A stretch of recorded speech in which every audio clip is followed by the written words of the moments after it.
Welcome to Movies, Films, and Flicks. I am Mark Hoffmeyer, and joining me is a man who has perfected the jump face. It's Norbert Morvan. Yes, sir. So the world knows us. They know that we're both jumpers, Norbert. Literally. Like the 2009 movie, we can jump anywhere. That movie, legend. Yeah. Those powers, actual, real. We have them. Yeah, and so a lot of people don't know this, but you and I are actually architecture. Like, we steal artifacts. I mean, ancient artifacts, but we steal them from people who have already stole them, and we bring them to people's houses who are stealing them, but they're going to treat them better. Clearly. The guy shows up. It belongs in a museum. No, it doesn't. Jump. I got it. Exactly. But they weren't treating it well. So we're stealing stolen artifacts from people who aren't treating them well, and we're bringing them to dealers who are stealing them, but they're going to treat them better. So we justify it. Exactly. Justification is the key to all things. Now, when I first moved, I met Norbert in Korea in 2009. We taught at a school out there, and I was a jumper, but I didn't know quite how to power my jumps. And you taught me all about the jump face. Well, the key, it's somewhere in between the Zoolander and the resting bitch face. Yeah. Somewhere in between the two. You really coach me, and for some reason you kind of do this like yellow steel, not like blue steel. Like you do like right. you turn your right, but you taught me. That's what I kind of look like a mixture of DJ Qualls and Eddie Griffin in The New Guy when they do the Crazy Eye. That's what it is. However, your chiseled features, your incredible cheekbones, dare say your perfect bone structure, these are the things that take it to level 10. You know what I'm saying? You know how Star Trek had warp 9, but you go beyond warp 9. Ludicrous speed. Ludicrous speed, my friend. Put the helmet on. Let's go. Well, one time I jumped into someone else's jumping portal, and I did a double jump. Double jump is only on Nintendo, my friend. Double jump, baby. I turned into Mario for a while. You know what it is. We do the double jump. We break not only the laws of physics, but the laws of gravity. Yeah, gravity means nothing to us. And I gotta say, we gotta stop sitting on the Sphinx's head, you and I. You do. But at the same time, we didn't take it to the level of those two people, the controversial ones, where they somewhere from Europe, where they made the porno. That was the next level. That was the next level. We don't take it that far. We just leave beer cans on top and maybe a chair every now and again. We have violated the Sphinx with beer. Absolutely. But I guess there's worse, right? Porno, I guess, is the worst. You're right.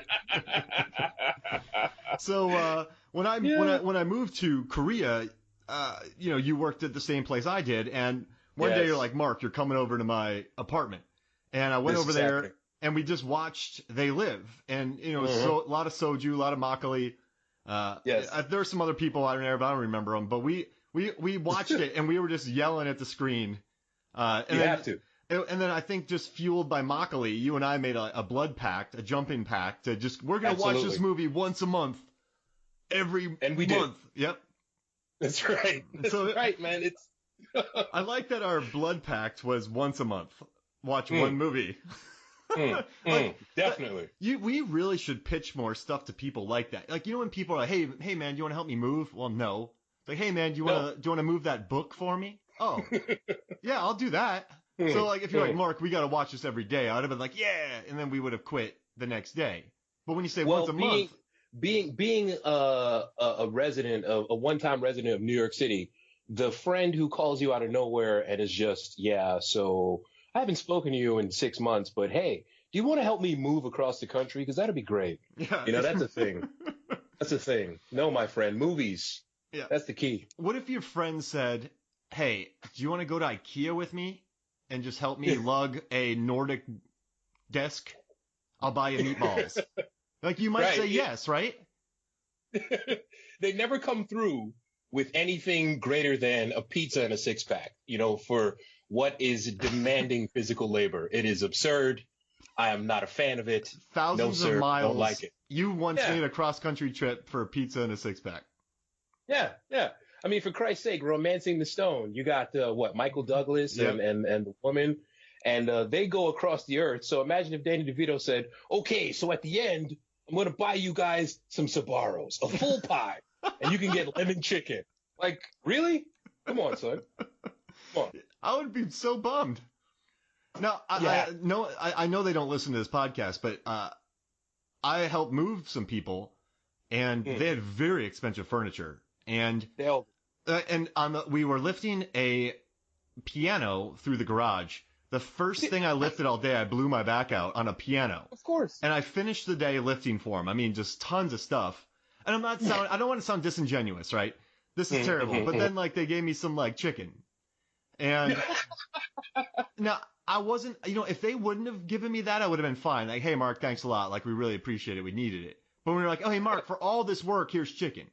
Like, so if they just would have said, you really helped us out, I would have been like, absolutely. I don't need anything. But it's just the fact that they threw some chicken at me and said, that's what you get. That offended me more. The problem is, you're in incredible shape and people look at you. So they assume that, well, clearly Mark has the strength of 10 men. Yep. Let's just make him lift his bed by himself. You know what I'm saying? They don't take the mattress out. They don't take the sheets off. They just say, look at Hoffmeyer. You know what? Pick up this bed, this chest of drawers. And then, you know what? You're a guy. You like Red Bull and vodka, right? Go for it. That's all you, Hoff. All day. We'll see you later. Thank you. Yeah, thank you for your service. Yeah. Were you there with me when I found the sofa for my apartment in the trash? Probably. Dumpster diving was a Cheongju thing, man. Absolutely. But that was a really nice set I had, and I gave that to somebody. You probably did. This is the way it works. Yeah, you're right. There are a lot of pieces of furniture in my apartment that I bleached the hell out of, that I found from outside. Do you still have that red couch? Do you still have that red couch?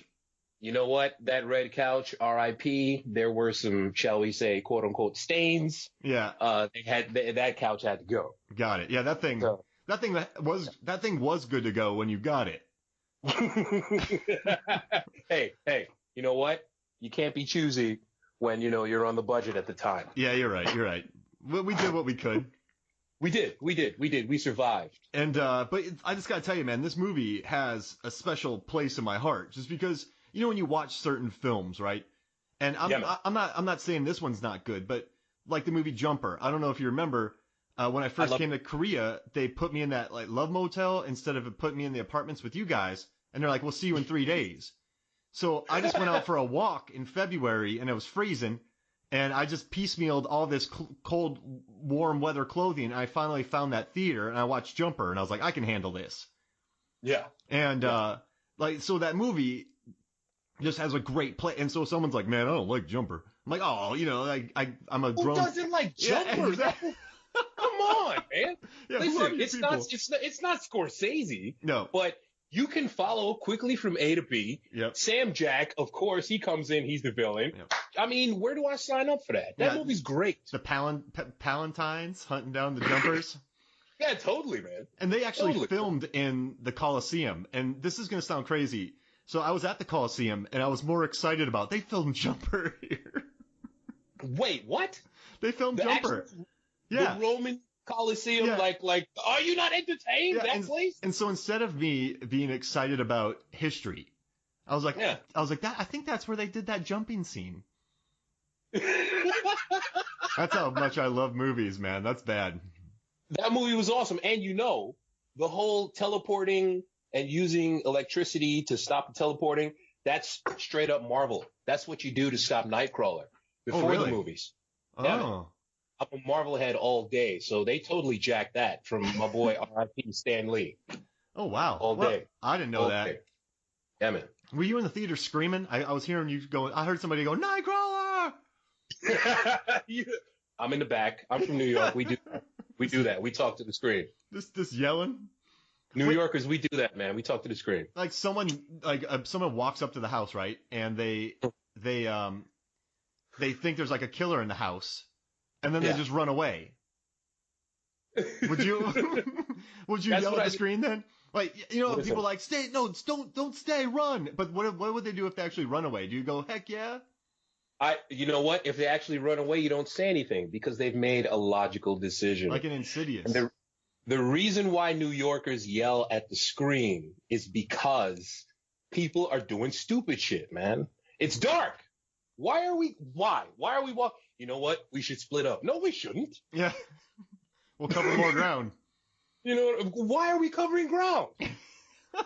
Why are we covering ground? There is a murderer. There is some evil entity or a creature from another dimension, or your mother who was thrown off by the way that you refused to listen to her directions. Hey, you know what would be great? She's already shown that she's more powerful than we could ever possibly imagine. Let's go one-on-one. I'm going to look under his bed. What does it mean? It's madness. Yeah. Would a logical horror movie be good?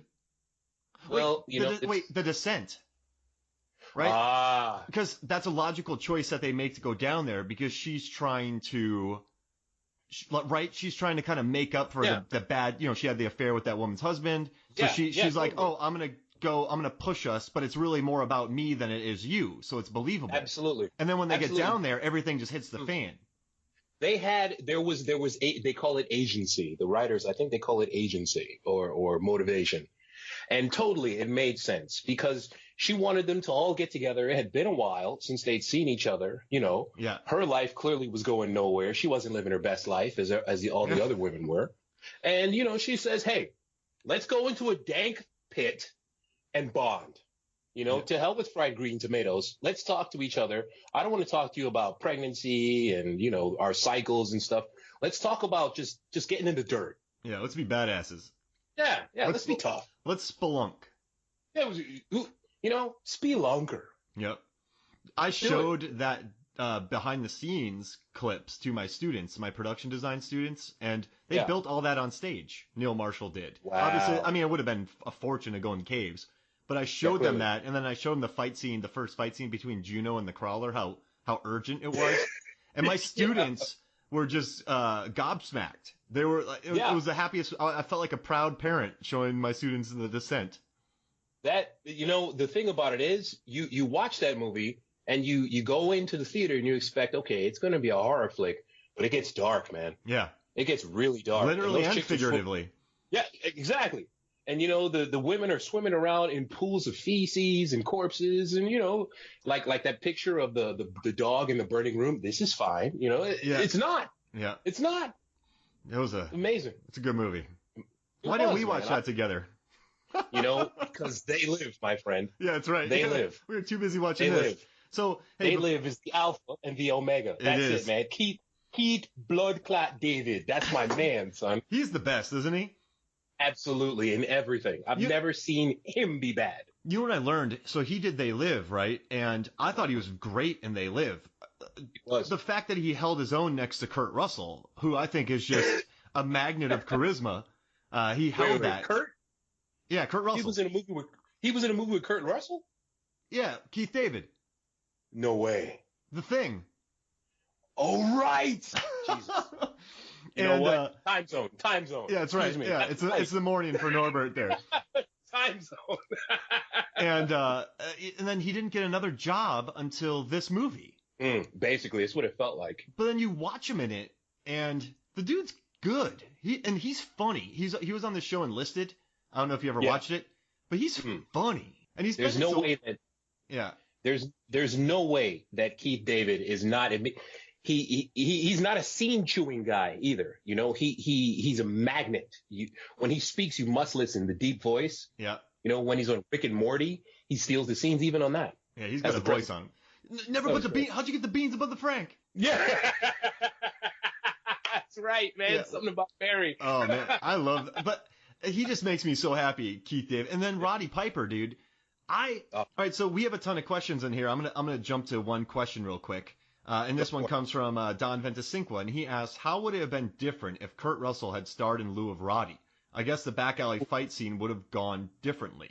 So back alley scene would have been done in 2 minutes. Yeah, and 30 seconds. 30